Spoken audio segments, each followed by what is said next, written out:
Magnitude of force between any 2-point charges is directly proportional to the product of the charges and inversely proportional to the square of the distance between them. Total electric flux over a closed surface in vacuum is equal to 1 by epsilon naught times the total charge which is enclosed by the same closed surface. The force is responsible for the electric field, because of which F1 and F2 can be considered as E1 plus E2.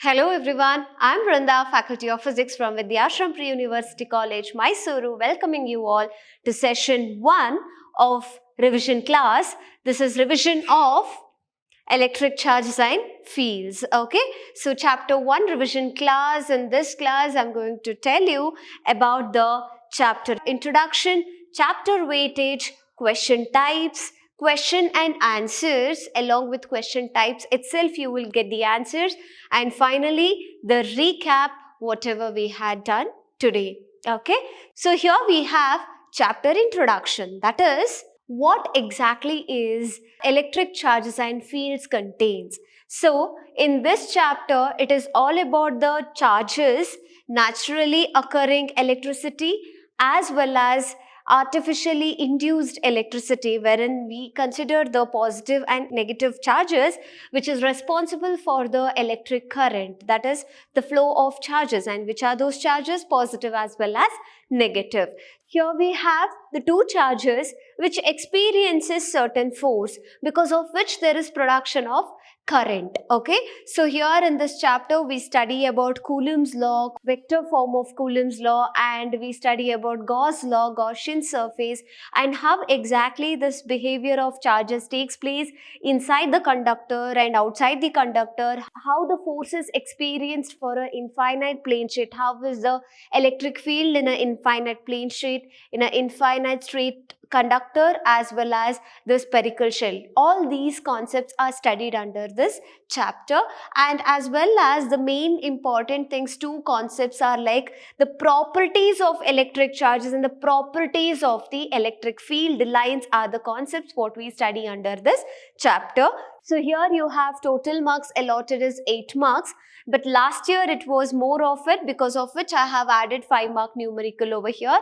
So it ranges like number of marks allotted for each part is like 1 marker question you will have 1 question, 2 marker question you will have 1 question from this chapter, 5 marker question is must and should, 5 marker questions is 1 from this chapter, and 5 mark numerical, it varies. Okay, so here 5 plus 2 plus 1, it goes with 8 marks. So from this chapter you have the questions for 8 marks. It might be plus 1 or minus 1 according to the blueprint what they give. So now we have 1 marker question. So which are the possible 1 mark questions what we have, out of which the first 1 marker question what I am discussing here is state Coulomb's law. Okay, so the statement of the Coulomb's law along with its expression is very much important. Either it can be 1 marker question. If they ask along with the expression, it will be a 2 mark question. So it is state Coulomb's law. Answer is the magnitude of force between any 2-point charges is directly proportional to the product of the charges and inversely proportional to the square of the distance between them. And the force is always acted upon the line joining the 2 charges. So this is the answer, that is the statement for the Coulomb's law. With the expression if you write, it is nothing but it carries 2 marks. So suppose you need to write the expression F is directly proportional to Q1 Q2 by R square. So F is equal to 1 by 4 pi epsilon naught, because when you take the proportionality constant you get K there, into Q1 Q2 by R square. So we have this equation. Next we are going on to the other 1 mark question, that is we will have to write the Coulomb's law in vector form. How exactly the Coulomb's law in vector form goes? It will be like the force on the charge Q2 due to Q1 in the vector form is given by This is the vector notation, vector with the unit vector in order to balance the set of equations.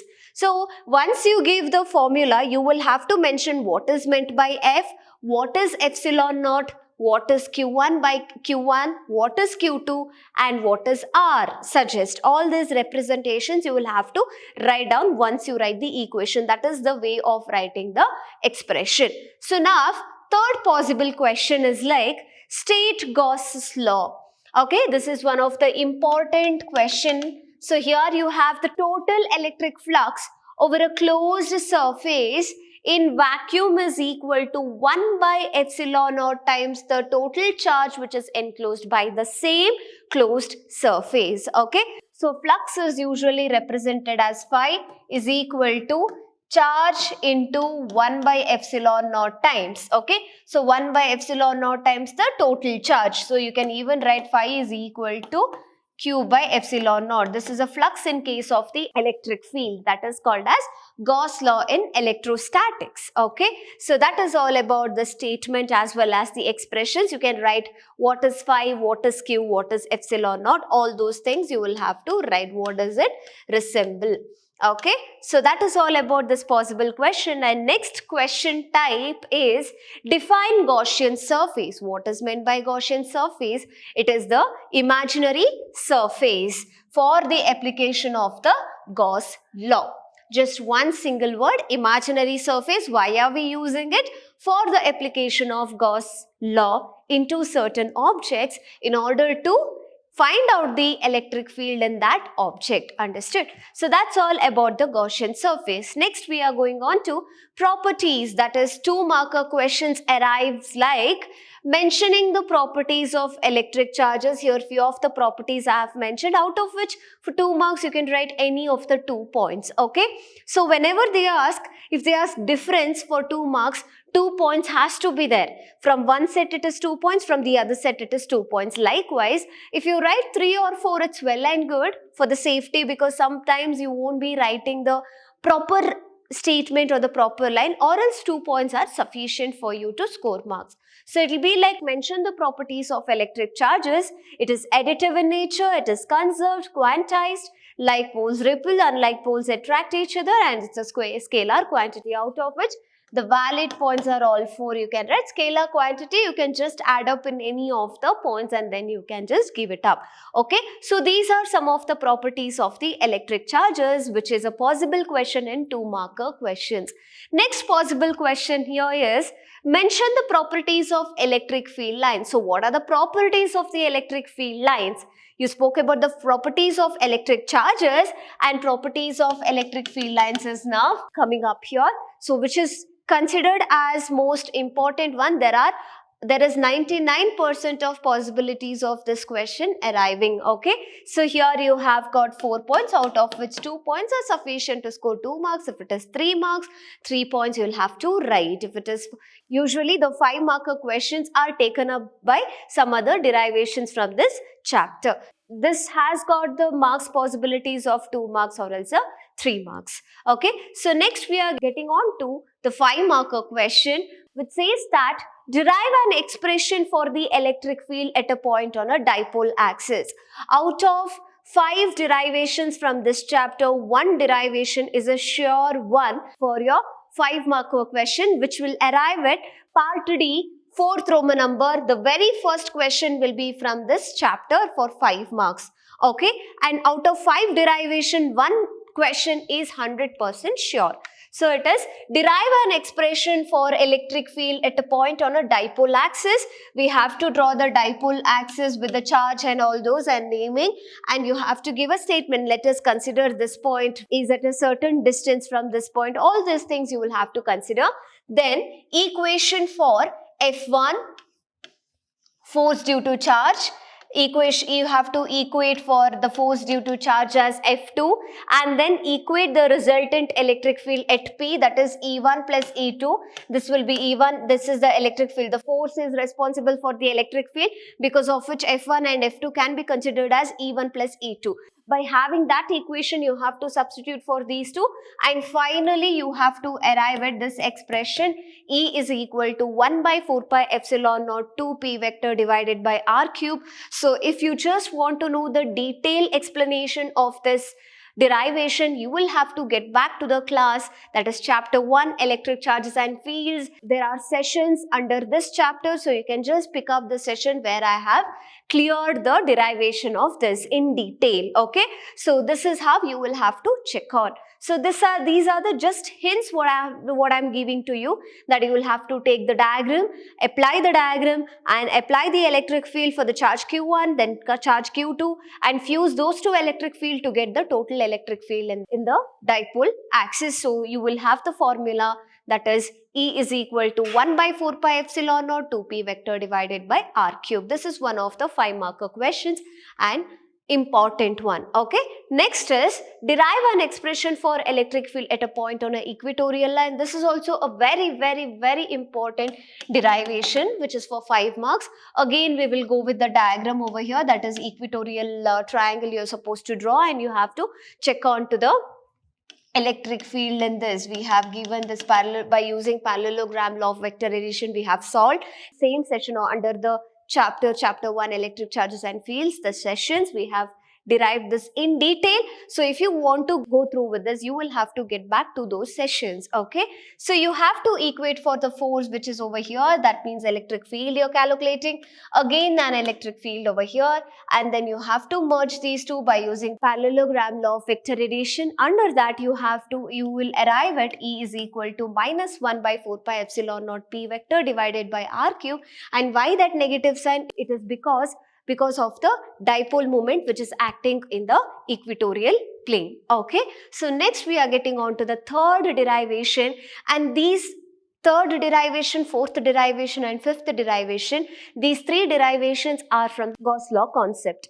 That is, one is applications of Gauss law. How do you apply Gauss law in case of electric field due to an infinitely long straight uniform wire, for which you will have a diagram, and then you have to arrive at a final equation E is equal to lambda divided by 4 pi epsilon naught n cap. This is a very easiest one, and it is nothing but you will have to equate for the electric field. You will have to know how exactly the field is moving with respect to the conductor.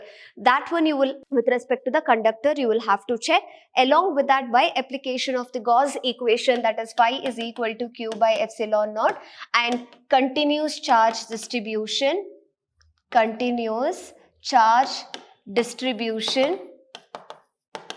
that is volume charge density, surface charge density, linear charge densities, you will have to apply for this, so that you will get the equation E is equal to lambda divided by 4 pi epsilon naught n cap. Okay, so next we are getting on to Gauss law. Using Gauss law, we need to find out, that is electric field due to uniformly charged infinite plane sheet.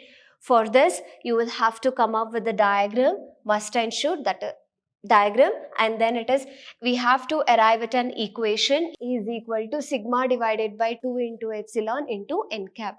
So by using surface charge density, the previous concept was by using linear charge density, and this concept is by using the surface charge density equation for the electric field, and you will have to get the final electric field which is acting at a point or acting on the surface of the infinite plane sheet, okay, where E will be perpendicular to the sheet. This is all you have to clear, and that consists of the 5 marks. Having this concept, we are next moving on to the using Gauss law in electrostatics. We have to arrive an expression, that is electric field outside the shell due to uniformly charged spherical shell. For this, we have to check on the diagram which is applicable for this equation. That is, we consider the outside the shell in the sense we consider the shells. Inside the shell is also there, outside the shell, inside the shell, out of which for 5 marks they never give you inside the shell, because inside the shell the electric field is considered to be 0. That means inside a conductor the electric field is always 0. That is why they just don't give it for 5 marks, because it is one line conclusion. But outside the shell derivation is given for 5 marks. So outside the shell, how exactly the Gauss law works, then arriving at the equation E is equal to 1 by 4 pi epsilon naught P by R square into n cap. This is by using Gauss law. And here we use surface charge density equation. These are the hints which is given to you. You will have to just look through that hints and then finally arrive at the equation right now while practicing. Clear? So if you want to have a detailed study of these derivations, you will have to get back to the classes, that is chapter 1 electric charges and fields, under which you have some sessions, out of which you'll have to pick the derivation sessions and you'll have to get back to the revision class. Clear? So that's all for today. So in today's class, I have dealt with the weightage of the marks, the introductory part, how exactly the weightage is distributed, and I have explained about 1 marker questions and its answers, 2 marker questions and its answers, and 5 marker questions with respect to its answers was the one what we had studied today. Okay, so let us wind the session here. That's all for today. Let us all meet in the next upcoming classes with the next revision of the next chapter, electrostatic potential and capacitance. Until then, have a good day. Thank you.